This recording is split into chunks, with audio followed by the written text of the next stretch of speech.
আশুরার দিনে আদম আলাইহিমুস সালামকে আল্লাহ পাক রব্বুল আলামিন ক্ষমা করেছেন। ইদ্রিস আলাইহিমুস সালামকে জান্নাত আল্লাহ পাক দান করেছেন, জান্নাতে দিয়েছেন।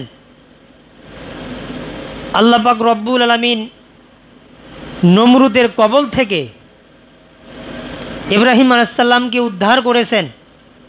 আশুরার দিনে এই দুনিয়া সৃষ্টি করেছেন। আশুরার দিনে পাহাড় পর্বত যাহা কিছু আছে সব সৃষ্টি করেছেন। এই যে কথাগুলো আমরা শুনতে পাই, অনেক আলেম ওলামা তারা বলে, কিন্তু আসলে এই কথাগুলো আদম থেকে আমাদের নবী পর্যন্ত যে কথাগুলো আমরা অতিরঞ্জিতভাবে বর্ণনা করি, এই কথাগুলোর স্পষ্টতা আমরা যেটা পাই সেটা হলো এই কথাগুলো ভিত্তিহীন, এই কথাগুলো বানোয়াট, এই কথার ভিত্তিতে কোনো দলিল নাই, স্পষ্ট দলিল কেউ দিতে পারবে না। এগুলো হচ্ছে ইসরায়েলি বর্ণনা। আসসালামু আলাইকুম ওয়া রাহমাতুল্লাহি ওয়া বারাকাতুহু।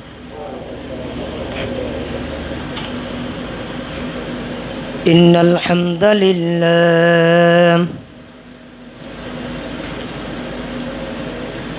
والصلاة والسلام على من لا نبي بعده أعوذ بالله من الشيطان الرجيم بسم الله الرحمن الرحيم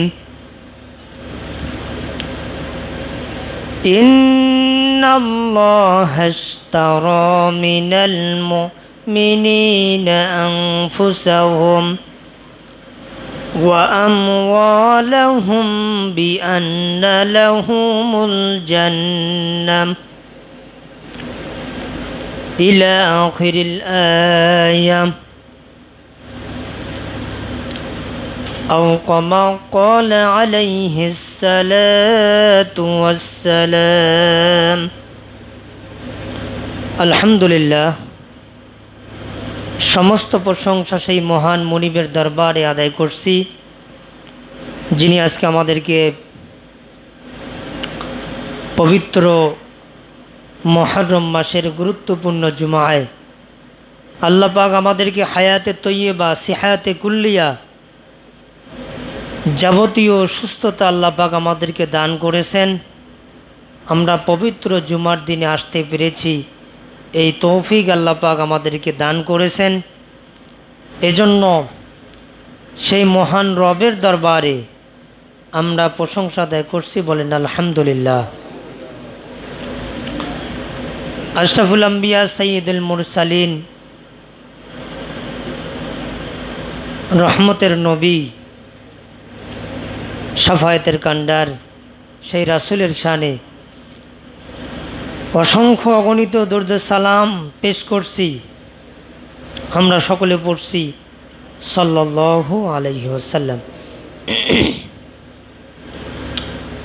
সম্মানিত উপস্থিতি, আজকে আমি আপনাদের সামনে গুরুত্বপূর্ণ তথ্যবহুল একটি সূরা, সূরা তাওবা থেকে 101 নম্বর আয়াত আপনাদের সামনে উপস্থাপন করেছি এবং এর সাথে সাথে সূরা তাওবার 111 নম্বর আয়াত আমি আপনাদের সামনে উপস্থাপন করেছি। আল্লাহ পাক রব্বুল আলামিন আমাদেরকে যেন মুহররম মাসের গুরুত্বপূর্ণ জুমার দিনে আলোচনা শোনার পরে বাস্তব জীবনে আমল, সকলের সুস্বাস্থ্য কামনা, এরপরে আমলগুলো আল্লাহ পাক যেন কবুল করেন, এজন্য আমরা সকলে বলছি আল্লাহুম্মা আমিন। তো সম্মানিত উপস্থিতি,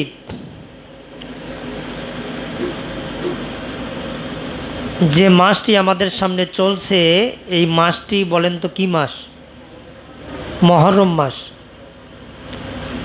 এই মাসটি সম্পর্কে আমি গত 2 জুমা কথা বলেছি। আজকে বাকি কথাগুলো বলতে চাই। এরপরে আমার আলোচ্য যে বিষয়, যে আয়াত আমি আপনাদের সামনে উপস্থাপন করেছি, ওই আয়াতের আলোকে আজকের জুমায় আমি কথা বলবো। আমার তৌফিক ইল্লা বিল্লাহ। আল্লাহ পাক যেন কবুল করেন, আমাদের সকলের আমলনামাগুলো যেন কবুল করে সেই মহান রবের কাছ থেকে উত্তম পুরস্কার যেন আমরা পেতে পারি, এই কামনা করছি। বলেন আলহামদুলিল্লাহ। তা সম্মানিত উপস্থিতি, এই মুহররম মাস থেকে আমরা মূলত কয়েকটি ঘটনা হাদিস কোরআন থেকে স্পষ্টভাবে পাই। এর মধ্যে আমি আপনাদের সামনে বলতে চাই যে 1 নম্বর হলো এই মুহররম মাস, আবারও বলছি আজকে, কার মাস? আল্লাহর মাস। সূরা তওবার 36 নম্বর আয়াতে আল্লাহ পাক রব্বুল আলামিন তিনি স্পষ্ট করছেন যে মুহররম মাস যেহেতু আল্লাহর মাস, এজন্য 4টি মাস হারাম। কয়টা মাস? সবাই বলেন কয়টা? 4টা। 1 নম্বর হচ্ছে মুহররম মাস, 2 নম্বর রজব মাস, 3 নম্বর জিলকদ মাস, 4 নম্বর জিলহজ মাস। এই 4টি মাস হারাম মাস। এই 4টি মাসের গুরুত্ব, ফজিলত, বরকত, মহত্ব, শ্রেষ্ঠত্ব অনেক বেশি। এই 4টা মাসের মধ্যে প্রথম মাস হলো মুহররম মাস। কি মাস? মুহররম মাস। এই যে মুহররম, রজব, জিলকদ, জিলহজ, এই যে 4টি মাস, এর মধ্যে আল্লাহর নবী সাল্লাল্লাহু আলাইহি ওয়াসাল্লাম তিনি বলেছেন, আল্লাহ পাকেরও বক্তব্য এটি হলো, এই 4টি মাসে তোমরা ঝগড়া করবে না, মারামারি করবে না, দাঙ্গা হাঙ্গামা করবে না, কোনো কিছু ফিতনা ফাসাদের দিকে তোমরা যাবে না। এর কারণ হলো এই 4টি মাস কার মাস? আল্লাহর মাস। 2 নম্বর, এই মুহররম মাস এর গুরুত্বর দিক থেকে আল্লাহ পাক রব্বুল আলামিন তিনি বলেছেন যে মুহররম মাসের নফলিয়াত আমল ফরজের পরেই এর শ্রেষ্ঠত্ব। বলেন সুবহানাল্লাহ, অনেক শ্রেষ্ঠ। আর এই মাসে আমাদের বাংলাদেশের নামধারী শিয়ারা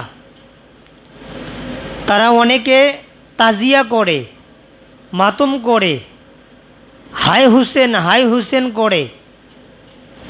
আপনারা জানবেন যে বিশেষ করে আমাদের সৈয়দপুরে যে বেহারিগুলো আছে না, এরা কিন্তু আশুরার দিনে 10 মুহররমে এরা কিন্তু নিজের গা পর্যন্ত চেরে নাচানাচি করে, তারা মাতম করে, তাজিয়া করে। আবার তারা কিন্তু আমবারা তৈরি করে। আমবারা যেখানে ওরা কি করে, ওই আশুরার দিনে তারা নেচে নেচে হাই হুসেন বলে তারা আনন্দ করে, শোক প্রকাশ করে। তারা এভাবে আশুরার দিনে করতে থাকে। আমি যে কথাটা বলতে চাচ্ছি সেটি হলো যে আশুরা এই দিন সম্পর্কে আমাদের দেশে অনেক আলিম ওলামা কিছু ভিত্তিহীন বানোয়াট তৈরি করা কিছু কথা বলে। তারা বলে আশুরার দিনে আদম আলাইহিমুস সালামকে আল্লাহ পাক রব্বুল আলামিন ক্ষমা করেছেন। ইদ্রিস আলাইহিমুসসালামকে জান্নাত আল্লাহ পাক দান করেছেন, জান্নাতে দিয়েছেন। আল্লাহ পাক রব্বুল আলামিন নমরুদের কবল থেকে ইব্রাহিম আলাইহিস সালামকে উদ্ধার করেছেন। আশুরার দিনে এই দুনিয়া সৃষ্টি করেছেন। আশুরার দিনে পাহাড় পর্বত যাহা কিছু আছে সব সৃষ্টি করেছেন।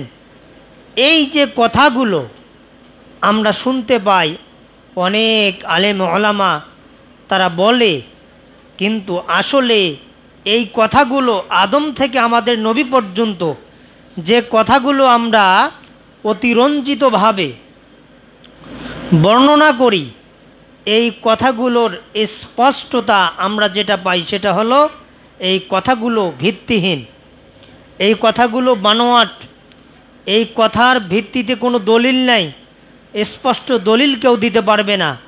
এগুলো হচ্ছে ইসরায়েলি বর্ণনা, পাওয়া যায় শুধু কেবলমাত্র দুইটি বর্ণনা। এক নম্বর, আল্লাহ পাক রব্বুল আলামিন আশুরার দিনে হজরত মুসা আলাইহিমুসসালাম তেনার জাতিদেরকে বাঁচাই দিয়েছেন। আর ফেরাউন তার জাতিকে লোহিত সাগরে ডুবিয়ে চুবিয়ে হত্যা করেছেন। এই ঘটনাটা সহিহ বুখারীতে পাওয়া যায়। আবার দ্বিতীয়ত, আশুরার দিন উপলক্ষে 9, 10, 10, 11 আপনি সিয়াম রাখতে পারেন। এই সিয়াম রাখলে বিগত 1 বছর সিয়াম রাখার নেকি আপনার আমল নামায় আল্লাহ পাক যোগ করে দেন। বলেন সুবহানাল্লাহ। তাহলে পাওয়া গেল কয়টা? একটা মুসা আলাইহিস সালাম সম্পর্কে, আর একটা হলো সিয়াম সম্পর্কে। এই দুইটা সম্পর্কে আমরা পাই। আর বাকি যে কথাগুলো বলা হয় একটা কথাও সঠিক নয়। এজন্য আমি বলতে চাই যে যেহেতু এই কথাগুলো সঠিক নয়, ভিত্তিহীন, বানোয়াট, আমি যদি এক এক করে বলতে শুরু করি, আমি কিন্তু 27টা ভিত্তিহীন কথা বের করছি। 27টা, 1 থেকে 27টা পর্যন্ত আমি আশুরা সম্পর্কে ভিত্তিহীন কথা, বানোয়াট কথাগুলো আমি বের করেছি। এগুলো যদি আমি বলা শুরু করি তাহলে আমি সময় পাবো না।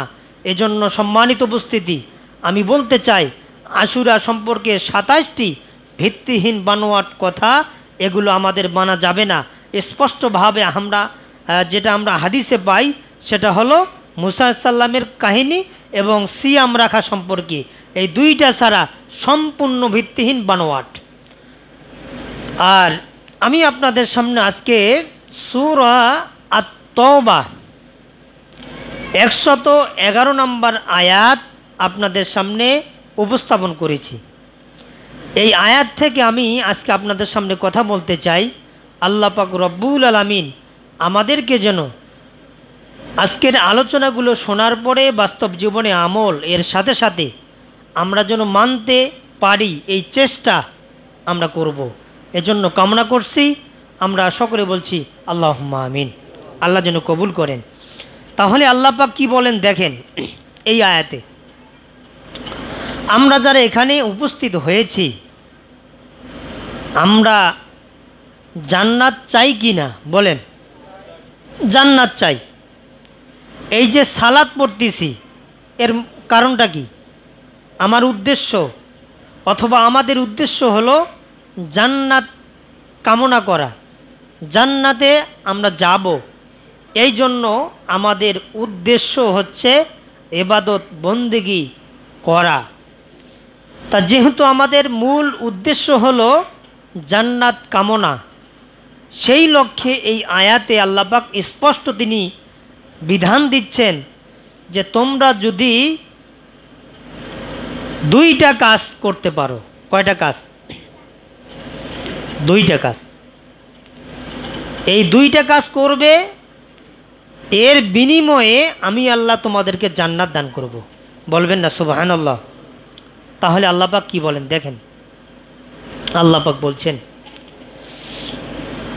ইন্নাল্লাহা ইশতারা মিনাল মুমিনিনা আনফুসাহুম ওয়া আমওয়ালাহুম বিআন্না লাহুমুল জান্নাহ। আল্লাহ বলেন, ইন্নাল্লাহ ইশতারা, নিশ্চয় আমি কিনে নিয়েছি। এই কথাটা কে বলতেছেন? আল্লাহ। কে বলেন? আল্লাহ। আল্লাহ বলতেছে, আমি তোমাদের কাছ থেকে কিনে নিয়েছি। কি কিনে নিয়েছেন? মিনাল মুমিনিনা। এখানে কার কাছ থেকে কিনবেন? সে লোকটা কে? সে লোকটা কি হিন্দু, অথবা মুচি, অথবা মেথর, অথবা চাকমা, মোরল? কোন লোক? আল্লাহ পাক স্পষ্ট তিনি করতেছেন যে মুমিনিনা, আমি মমিনদের কাছ থেকে আমি কিনে নেব। মমিনদের কাছ থেকে, যারা মোমেন। তা আমরা যারা এখানে উপস্থিত হয়েছি, আমরা মোমেন না বেঈমান? বলেন বলেন, আমরা কি? মোমেন। আমরা যেহেতু আল্লাহর ঘরে আসছি, সেজদা দিচ্ছি, আমরা মোমেন, এটা আমরা দাবি করি। তা তারপরে আল্লাহ পাক রব্বুল আলামিন তিনি বলছেন, আনফুসাহুম, আমি তাদের কাছ থেকে কিনে নিয়েছি দুইটা জিনিস। এর মধ্যে এক নম্বর হলো তাদের জীবন। এক নম্বর কি? তাদের জীবন। তা এই জীবনের মালিক কে? আল্লাহ। এই দুনিয়ার যাবতীয় যাহা কিছু আমরা দেখতে পাই, সবগুলো এর স্রষ্টাকে? আল্লাহ। তাহলে মালিক কে? আল্লাহ। আল্লাহ মালিক। তা আল্লাহ বলতেছে বিআনফুসিহিম, অথবা আনফুসাহুম ওয়া আমওয়ালাহুম। এক নম্বর তাদের জীবন, দুই নম্বর তাদের ধন সম্পদ। এগুলো আমি কিনে নিয়েছি। কে কিনে নিয়েছেন? আল্লাহ। আল্লাহ কিনে নিয়েছেন। তারপরে আল্লাহ শেষ অংশে বলছে যে বিআন্না লাহুমুল জান্নাহ। এই যে দুইটা আমি নিলাম, এর বদলে আমি তাদেরকে জান্নাত দান করব। বলেন সুবহানাল্লাহ। এই কথাটা কি আমি বানিয়ে বললাম না? সূরা তওবা থেকে, সূরা তওবা 111 নম্বর আয়াতে। তা এখানে যে কথাটা আল্লাহ বুঝাচ্ছেন যে যদি তোমরা জান্নাত পেতে চাও, দুইটা জিনিস আমাকে দিতে হবে। কাকে দিতে হবে? আল্লাহকে। এক নম্বর, আমাদের জীবনটা দিতে হবে আল্লাহর জন্য। আর দ্বিতীয় নাম্বার হচ্ছে ধন সম্পদ যা আছে, মাল জাল, কার রাস্তায় ব্যয় করতে হবে? আল্লাহর রাস্তায় ব্যয় করতে হবে। তাহলে এর বিনিময়ে আল্লাহ কি দিবেন? জান্নাত দিবেন। বিআন্না লাহুমুল জান্নাহ, আল্লাহ পাক জান্নাত দিবেন। তাহলে জান্নাত পেতে গেলে আল্লাহর রাস্তায় দান করতে হবে। কি করতে হবে ভাই? আল্লাহর রাস্তায় দান করতে হবে। এই দান করলেই জান্নাত, আবারও বলছি, কে দিবেন? আল্লাহ দিবেন। হাদিস একটা বলতে চাই, এর ব্যাখ্যায় আসতেছি পরে। একটা হাদিস, এই হাদিসটা আসছে সহিহুল জামে, হাদিস নাম্বার 1512 নম্বর হাদিস। এই হাদিসটা কয়েকটা গ্রন্থে আসছে। এর মধ্যে আমি 3টা গ্রন্থে পেয়েছি এই হাদিসটা। এই হাদিসটার অনুবাদটা শুধু বলতেছি আমি। এই হাদিসটা বর্ণনা করেছেন হযরত আবু হুরায়রা রাদিয়াল্লাহু তাআলা আনহু। তিনি বলেন, রাসূল সাল্লাল্লাহু আলাইহি সাল্লাম বেলাল রাদিয়াল্লাহু তাআলা আনহু এর নিকট আসলেন। আসার পরে বেলাল রাদিয়াল্লাহু তাআলা আনহু তিনি এক স্তূপ খেজুর বের করলেন। কি বের করলেন? খেজুর। খেজুর বের করলেন। করার পরে রাসূল সাল্লাল্লাহু আলাইহি সাল্লাম বললেন, বেলাল, এগুলো কি? হযরত বেলাল রাদিয়াল্লাহু তাআলা আনহু তিনি জবাব দিলেন, এগুলো হচ্ছে খেজুর। তারপরে বললেন যে এগুলো আমি জমা করে রেখেছি। বলার পরে আল্লাহ নবী সাল্লাল্লাহু আলাইহি ওয়াসাল্লাম বললেন যে তুমি কি জাহান্নামের বাষ্পের শব্দ তুমি কি শোনো নাই? জাহান্নামে যে শাস্তি হবে এই শাস্তির আওয়াজ কি তুমি শোনো নাই? বেলাল রাদিয়াল্লাহু তাআলা আনহু তিনি এটা শুনলেন, রাসূলের কথাটা শোনার পরে বলতেছেন, আল্লাহ নবী, হে বেলাল তুমি খরচ করো। আল্লাহ নবী বলতেছে, হে বেলাল তুমি খরচ করো, আরশের অধিপতির নিকট কম কিছুই নেই। তুমি যদি চিন্তা করো যে আরশের অধিপতির কাছে কম আছে, এটা তুমি ভুল করবে। আরশের অধিপতির কাছে অনেক আছে, অনেক, এগুলো আমরা নিতে পারবো না। এজন্য তোমরা কি করো, তোমার জমায়েত করা মালগুলো তোমরা আল্লাহর রাস্তায় ব্যয় করো। তোমরা জমা করে রেখো না, ব্যয় করো। আর আরেকটা হাদিস আসছে স্পষ্টভাবে, এই হাদিসটা আসছে সহিহুল জামে আর জুদুল ইবনুল মুবারক, হাদিস নাম্বার 2951। এই হাদিসে আসছে আল্লাহ নবী সাল্লাল্লাহু আলাইহি ওয়াসাল্লাম তিনি বলছেন যে তোমরা যদি পারো একটি খেজুর হলেও সাদাকা করো। কার রাস্তায়? আল্লাহর রাস্তায়। একটা যদি তোমরা খেজুর পারো তোমাদের সাধ্য মতে তোমরা আল্লাহর রাস্তায় সাদাকা করো। যদি তোমরা করো তাহলে কি হবে? তোমাদের পাপগুলোকে, সাদাকাগুলো নষ্ট করে দিবে, যেমন পানি আগুনকে নিভিয়ে দেয়। বলেন সুবহানাল্লাহ। আগুনের ক্ষমতা হলো আগুনের ক্ষমতা হলো পানিকে জ্বালানো, না পানির ক্ষমতা আগুনকে নিভিয়ে দেওয়া? কোনটা? আগুনকে নিভিয়ে দেওয়া হলো পানির ক্ষমতা। আর পানির ক্ষমতা নাই বা অথবা আগুনের ক্ষমতা নাই পানিকে জ্বালিয়ে পুড়িয়ে ভস্ম করে দেওয়া, এরকম ক্ষমতা কিন্তু নাই। এজন্য বলতে চাই যে অবশ্যই পাপ যদি কেউ দুনিয়াতে মোচন করতে চায়, পাপ যদি কেউ নষ্ট করতে চায়, তাহলে তাকে আল্লাহ রাস্তায় সাদাকা করতে হবে, আল্লাহ রাস্তায় দান করতে হবে। যদি তারা দান করে অবশ্যই তারা পাপ মুক্ত জিন্দেগি তারা অর্জন করলো। বলেন সুবহানাল্লাহ। তা সম্মানিত উপস্থিতি, আমি যে কথাটা আপনাদের সামনে বলতে চাচ্ছি সেটি হলো যে যেহেতু মসজিদের কাজ চলছে, আপনারা অবশ্যই দেখতেছেন মসজিদের কাজ চলছে। এই কাজ যেহেতু মসজিদের চলছে, আমাদের সুযোগ হলো আমরা দান করব, মসজিদে আমরা দান করব। এই সুযোগ যদি আপনি হারিয়ে ফেলেন, এই সুযোগ যদি আপনারা নষ্ট করে ফেলেন, আর কোথায় আপনি দান করবেন? যে মসজিদে দান করবেন, এই মসজিদে দান করার বদলে আপনি আর কোন মসজিদে দান করতে পাবেন? এটা হচ্ছে হক আপনার জন্য, এটাই হক। এই হকটা আপনাকে আগে আদায় করতে হবে। এই মসজিদে আপনাকে দান করতে হবে। আপনার সহযোগিতা এই মসজিদে যদি আপনি করতে পারেন, আপনি যদি এই মসজিদে দান করতে পারেন, তাহলে অবশ্যই আল্লাহ পাক রব্বুল আলামিন আপনার পাপগুলো ক্ষমা করবেন।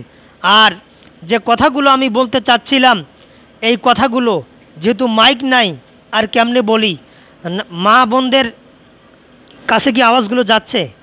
যাচ্ছে না। যে আপনারা যারা আছেন, আমি বলবো যে আপনারা অবশ্যই বেশি বেশি করে একটু দান করেন। মা বোনদেরকে বলতাম যে আপনারা প্রত্যেকজন এক বস্তা করে সিমেন্ট আপনারা মসজিদে দান করবেন।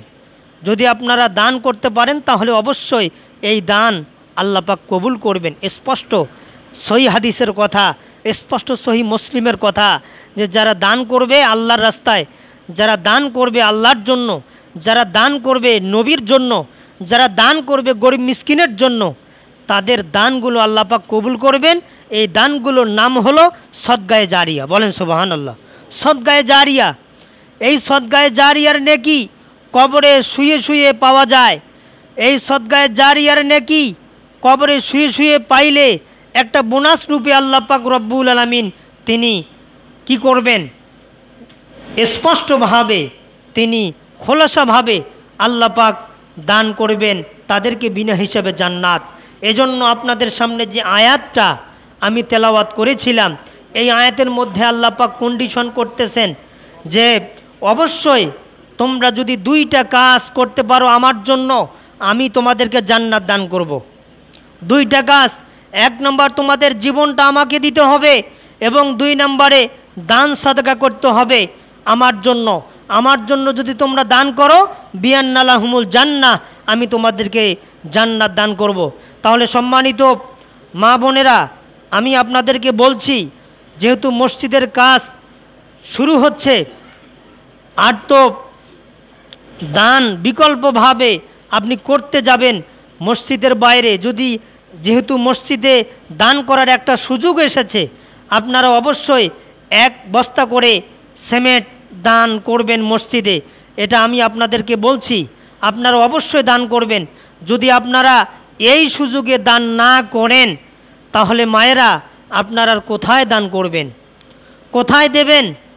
নিজস্ব জামাত তো প্রাপ্য, এই জামাতেই তো আপনাকে দিতে হবে। এই সিমেন্টের বস্তাটা যদি মসজিদের কাজে আপনি লাগাই দিতে পারেন, তাহলে অবশ্যই আপনি কবরে শুয়ে শুয়ে সব পাবেন।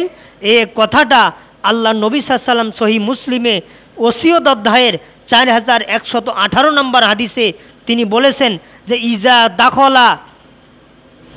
ইজা মাতাল ইনসান ইন কতা আনহু আমালু ইল্লা মিন সালাসাতিন সাদকাতিল জারিয়া আও ইলমুন ইয়ানতাফাউ বিহি আও ওয়ালাদুন সালিহুন ইয়াদউ লাহু। আল্লাহ নবী সাল্লাল্লাহু আলাইহি ওয়াসাল্লাম তিনি বলছেন যে মৃত্যুর পরে সব আমলনামা বন্ধ হয়ে যায়। কি হয়? বন্ধ হয়, কোনো আমল আর জারি থাকে না। আল্লাহ নবী বললেন যে 3টা আমল বাদ দিয়ে সব আমল বন্ধ হয়। 3টা আমল কি? 1 নম্বর হলো সদগায়ে জারিয়া। আপনি আল্লাহর রাস্তায় সদগায়ে জারিয়ার নেকি যদি আপনি পেতে চান, আল্লাহর রাস্তায় আপনাকে দান করতে হবে। আল্লাহর ঘরের জন্য একটা ইট যদি আপনার সাধ্য থাকে, একটা ইট আপনি দান করবেন। আল্লাহর রাস্তায় আপনি 1 ব্যাগ সিমেন্ট যদি দেন, তাহলে এই সিমেন্টের বদৌলতে আপনি কবরে শুয়ে সদগায়ে জারিয়ার নেকি আপনি আপনার আমলনামায় পাবেন শুয়ে শুয়ে। 2 নম্বর হলো আও ওয়ালাদুন সালিহুন ইয়াদউ লাহু। আপনার নেক সন্তান যদি আপনার জন্য হাত তুলে দোয়া করে, ওই দোয়া আল্লাহ পাক রব্বুল আলামিন কবুল করবেন। এরপরে আরেকটা শব্দ আসছে আও ইলমুন ইয়ানতাফাউ বিহি। আপনি এমন জ্ঞান, এমন এলেম অন্বেষণ করেছেন, এই এলেম দিয়ে অন্যজন উপকৃত হয়েছে, তারা লাভবান হয়েছে, আপনার কারণে তারা সৎপথ পেয়েছে, সৎপথের মধ্যে তারা চলছে।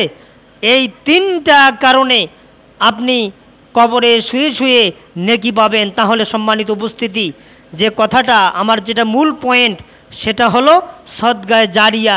1 নম্বর যেটা কথা, এই সদগায়ে জারিয়ার নেকি আপনি পাবেন যদি আল্লাহ রাস্তায় দান করেন। আর একটা হাদিস আমি আপনাদের সামনে বলতে চাই, সেটি হলো, এই হাদিসটা আসছে সহিহ বুখারী 6540 নম্বর হাদিস। আল্লাহর নবী বলেন যে জাহান্নাম থেকে যদি কোনো ব্যক্তি বাঁচতে চায়, জাহান্নাম থেকে বাঁচতে গেলে ওই ব্যক্তিকে আল্লাহর রাস্তায় সাদাকা করতে হবে।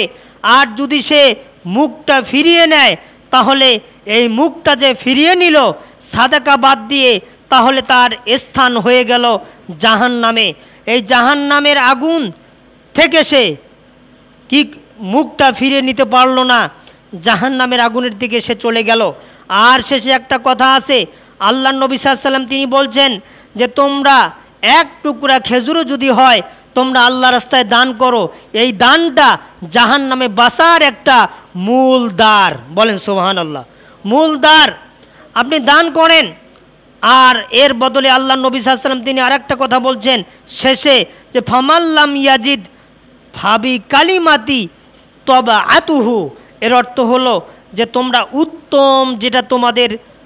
উত্তম যেটা দান করার মাধ্যম, উত্তম পন্থা, উত্তম রাস্তা, সেই রাস্তায় তোমরা দান করো। দান করলে জাহান্নামের আগুন থেকে আল্লাহ পাক স্বয়ং তাকে বাঁচাই দিবেন। বলেন সুবহানাল্লাহ, জাহান্নামের আগুন থেকে বাঁচাই দিবেন। তাহলে সম্মানিত উপস্থিতি এবং মা বোনেরা, আমি আপনাদেরকে বলছি, অবশ্যই দানের হাত আমরা একটু বাড়িয়ে দেই, একটু দান করি। ভাই, নামাজ পড়লে আল্লাহ পাক কবুল করবেন, জান্নাত দিবেন, এ কথা ঠিক। হজ করলে আল্লাহ যদি সন্তুষ্টি আল্লাহর কাছ থেকে অর্জন করেন, আল্লাহকে যদি আপনি খুশি করতে পারেন, তাহলে অবশ্যই আপনার হজ কবুল হবে। আপনার সম্পদ যদি পবিত্র হয়, আপনার হজ কবুল হবে। আপনি রমজান মাসে সিয়াম রাখতেছেন, এই সিয়ামগুলো যদি আপনার কবুল হয়, আপনাকে আল্লাহ পাক ক্ষমা করবেন। কিন্তু দান এমন একটা ইবাদত, সালাতের থেকেও বড়, তারপরে হজের থেকেও বড়, জাকাতের থেকেও বড়, সিয়ামের থেকেও বড় এই দান। দানের বিকল্প আর হতে পারে না। দান এমন একটা ইবাদত, এই ইবাদতের মাধ্যমে বান্দার যাবতীয় গুনাহ ক্ষমা করার একটা মাধ্যম। বলেন সুবহানাল্লাহ। এই দান, তাহলে এই দান সম্পর্কে আল্লাহ পাক যেহেতু পবিত্র কোরআনুল কারিমে স্পষ্টভাবে বললেন যে দুইটা জিনিস আমাকে দাও। কয়টা জিনিস? সবাই বলেন কয়টা? দুইটা জিনিস। এই দুইটা জিনিস আমাকে দাও, জান্নাত লুটে নাও। বলেন সুবহানাল্লাহ। আল্লাহ বলেন, ইন্নাল্লাহা আশতারা মিনাল মুমিনিনা আনফুসাহুম ওয়া আমওয়ালাহুম বিআন্না লাহুমুল জান্নাহ। আল্লাহ বলেন, নিশ্চয় আমি কিনে নিয়েছি মুমিনদের কাছ থেকে, আবারও বলছি, দুইটা জিনিস। একটা হলো তাদের জীবন, আর একটা হলো তাদের কি? ধন সম্পদ। এই দুইটা জিনিস আমাকে দেবে। আল্লাহ বলেন, বিআন্না লাহুমুল জান্নাহ, আমি তাদেরকে জান্নাত দান করব। স্পষ্টভাবে জান্নাত এই আয়াত থেকে পাওয়া গেল, আল্লাহ পাক দান করবেন। এটা একটা আমাদের আনন্দিত হওয়ার দরকার। আনন্দ। আজকে কোন পথে আপনি টাকা ব্যয় করবেন? কোন পথে টাকা ব্যয় করতেছেন একটু দেখেন তো। যে পথে আপনি টাকা ব্যয় করতেছেন, ওই পথ থেকে আপনি কতটুক লাভবান হতে পারেন, কতটুক আপনার জীবনের কল্যাণ হবে, আপনি কতটুক আল্লাহকে খুশি করতে পেরেছেন, আপনি কতটুক জাহান্নাম থেকে বাঁচতে পেরেছেন, একটু লক্ষ্য করেন তো। কতটুক আপনি যেভাবে টাকা পয়সাগুলো ব্যয় করতেছেন, এই ব্যয়টা একটু যদি চেষ্টা করি আল্লাহর জন্য দেওয়ার, তাহলে অবশ্যই আল্লাহ পাক আমাদের উপরে কল্যাণ করবেন, আমাদের উপরে রহমত, বরকত, নাজাত পর্যন্ত আমাদেরকে দান করবেন। তাহলে সম্মানিত উপস্থিতি, যে মাসটি আবারও চলছে, এই মাসটি মহরম মাস, এই মাসে একটু দান করেন, আল্লাহ খুশি হবে। এই মাসে একটু দানের হাত বাড়িয়ে দেন, আল্লাহকে খুশি করেন, আল্লাহ পাক আপনার আমলনামা কবুল করে নেবেন। তাহলে সম্মানিত উপস্থিতি, আজকে আমি আপনাদের সামনে যে কথাগুলো এতক্ষণ ধরে বুঝাতে চাচ্ছি, চেষ্টা করতেছি, সেটি হলো অবশ্যই ওয়াজ তো করি অনেক, আমল করার আমাদের অনেক অভাব। আমরা আমল করতেছি না, এক কান দিয়া শুনতেছি আর এক কান দিয়া বের করে দিচ্ছি। শুনলাম আর বারান্দার সিঁড়িতে পাও দিলাম, সব শেষ আমাদের। আবার কিছু কিছু লোক বলে যে বকাউল্লাহ বকে গেল আর শুনাউল্লাহ শুনে গেল। সেই রকম হয়েছে আমাদের অবস্থা। এতক্ষণ ধরে বক্তব্য দিলাম, এখানে আমরা বলতেছি হ্যাঁ ঠিক, আমরা মানব। যখনই আলোচনা শেষ, নামাজ শেষ, চলে গেলাম, সব হারে গেল, কিছুই নাই। এইভাবে হবে না, আমাদের আমল করতে হবে। আমল ছাড়া কোনো উপায়, আমাদের আর বিকল্প কোনো রাস্তা হবে না। এজন্য আমল অবশ্যই আমাদেরকে করতে হবে। তা সম্মানিত উপস্থিতি, আজকে আমি আপনাদের সামনে কথা বললাম সূরা আত-তাওবা থেকে। কোন সূরা? নামটা বলেন আবার, সবাই বলেন, সূরা আত-তাওবা। এই তওবা থেকে কথা বললাম 111 নম্বর আয়াত। কত নম্বর আয়াত? 111 নম্বর আয়াত। এই আয়াত থেকে এতক্ষণ ধরে কথা বললাম। আল্লাহ পাক আমাদের সকলকে যেন কবুল করেন। আরেকটা কথা বলি, যেহেতু একটায় 26 হয়েছে, একটায় 30-এ, প্রত্যেকটা জুমার দিনে শেষ করব, একটায় 30 পর্যন্ত। তা আরেকটি কথা, সেটা হলো আমি যখন বক্তৃতা দেব, আপনাদের সামনে কথা বলবো, বক্তব্য দেব, অবশ্যই আমি জানি আপনাদের মনের মধ্যে যদি কোনো প্রশ্ন তৈরি হয়ে যায়, এই প্রশ্নটা আমাকে আমার বক্তব্যরত অবস্থায় প্রশ্ন করতে পারবেন না। প্রশ্ন করতে পারবেন না। যদি আপনারা প্রশ্ন করেন এটা আদবের খেলাপ। প্রশ্ন করার মতো অনুমতি কেউ দেননি, রাসূলকে পর্যন্ত কেউ প্রশ্ন করতে পারেননি। বক্তব্যরত অবস্থায় কোনো প্রশ্ন করতে পারবেন না। যদি কেউ প্রশ্ন করেন সালাত শেষে আমার কাছে আসবেন, আমাকে বলবেন, আমি জবাব দেব। আর কিছু যদি জরুরি বলার থাকে অবশ্যই কাগজে লিখবেন, লিখে আমার হাতে দিবেন, আমি পড়ে তারপরে জবাব দেব। কিন্তু বক্তব্যের সময় প্রশ্ন করলে আমি কি বলতে চাচ্ছি হঠাৎ স্টপ হয়ে গেলাম, বাকরুদ্ধ হয়ে গেলাম, আর মনেই আসবে না কি বললাম আর কোথাতেই কি হবে। এজন্য এই ভুল কাজটা কেউ করবেন না। বক্তব্যের সময় যতই আপনার গুরুত্বপূর্ণ প্রশ্ন থাক না কেন, বক্তব্যের সময় কোনো প্রশ্ন করবেন না। আর সব শেষে আপনারা অবশ্যই প্রশ্ন করবেন। আর আরেকটা কথা, আগামী জুমার থেকে আমি যেন না দেখি কেউ ঘুম পাড়তেছেন, ঝিমাচ্ছেন মাথা হেড করে। আগামী জুমার থেকে কাউকে মাথা হেড করে আমি থাকতে দেব না। আমার দিকে দেখতে হবে, আমার দিকে তাকাতে হবে। অনেকে দেখা যায় দেখি বক্তব্য দিচ্ছি, অনেক কষ্ট করে মাথা হেড করে আপনি ঝিমাচ্ছেন। আপনি কেন ঝিমাবেন ভাই? এত আপনার ঘুম, এখানেও এসে ঘুম ধরতেছে আপনার তো ঘুম পাড়া যাবে না। আলোচনা শুনতে হবে। এই আলোচনা জুমার সালাত যেমন ফরজ, এই বক্তব্য শোনা ঠিক তেমনি ফরজ। এই জন্য এই ফরজটাও আপনাকে আদায় করাবো আমি। এজন্য মাথা হেড করা যাবে না, আমার দিকে তাকাতে হবে। এজন্য আলোচনা শেষ করলাম। এই কথাগুলো যেন মনে থাকে। সকলের সুস্বাস্থ্য কামনা করে আলোচনা শেষ। সুবহানাকা লা ইলমা লানা ইল্লা মা আল্লামতানা ইন্নাকা আনতাল আলিমুল হাকিম।